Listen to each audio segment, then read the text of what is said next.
ಜಿಪಿಎಸ್ಟಿಆರ್ 2026 ಬಗ್ಗೆ ಅರ್ಜಿ ಸಲ್ಲಿಸಲು ಕಾಯುತ್ತಿರುವ ಅಭ್ಯರ್ಥಿಗಳಿಗೆ ಒಂದು ಮುಖ್ಯ ಅಪ್ಡೇಟ್. ಕರ್ನಾಟಕದಲ್ಲಿ ಒಟ್ಟು 15,000 ಶಿಕ್ಷಕರ ಹುದ್ದೆಗಳ ನೇಮಕಾತಿ ಪ್ರಕ್ರಿಯೆ ಆರಂಭವಾಗಿದೆ. ಇದರಲ್ಲಿ 8,500 ಗ್ರಾಜ್ಯುಯೇಟ್ ಪ್ರೈಮರಿ ಟೀಚರ್ ಅಂದರೆ ಜಿಪಿಟಿ/ಜಿಪಿಎಸ್ಟಿಆರ್ ಹುದ್ದೆಗಳು ಸೇರಿವೆ. ಅರ್ಜಿ ಸಲ್ಲಿಕೆ ಆಗಸ್ಟ್ 18ರಿಂದ ಆರಂಭವಾಗಿದ್ದು, ಸೆಪ್ಟೆಂಬರ್ 7 ಅರ್ಜಿ ಸಲ್ಲಿಸಲು ಕೊನೆಯ ದಿನವಾಗಿದೆ. ಅಂದರೆ ಇನ್ನೂ ಅರ್ಜಿ ಸಲ್ಲಿಸದವರು ಕೊನೆಯ ಕ್ಷಣದವರೆಗೆ ಕಾಯದೆ ತಮ್ಮ ಅರ್ಜಿ ಪ್ರಕ್ರಿಯೆಯನ್ನು ಪೂರ್ಣಗೊಳಿಸುವುದು ಮುಖ್ಯ. ಇನ್ನು ಪರೀಕ್ಷೆಯ ಬಗ್ಗೆ ದೊಡ್ಡ ಗೊಂದಲವಿದೆ. ಕೆಲವು ವೆಬ್ಸೈಟ್ಗಳು ಅಕ್ಟೋಬರ್ನಲ್ಲಿ ಪರೀಕ್ಷೆ ನಡೆಯಲಿದೆ ಎಂದು ದಿನಾಂಕಗಳನ್ನು ನೀಡುತ್ತಿವೆ.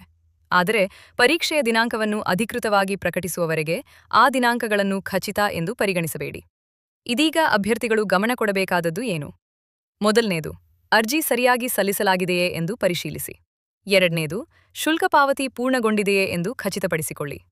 ಮೂರನೇದು, ಅಧಿಕೃತ ಪರೀಕ್ಷಾ ದಿನಾಂಕ ಮತ್ತು ಪ್ರವೇಶ ಪತ್ರದ ಮಾಹಿತಿಗಾಗಿ ಇಲಾಖೆಯ ಅಧಿಕೃತ ಪ್ರಕಟಣೆಗಳನ್ನು ಮಾತ್ರ ನಂಬಿ.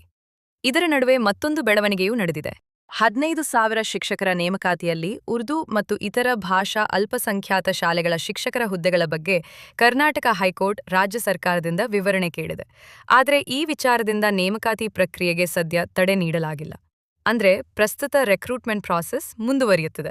ಹೀಗಾಗಿ ಅಭ್ಯರ್ಥಿಗಳು ಗೊಂದಲಕ್ಕೊಳಗಾಗುವ ಅಗತ್ಯವಿಲ್ಲ.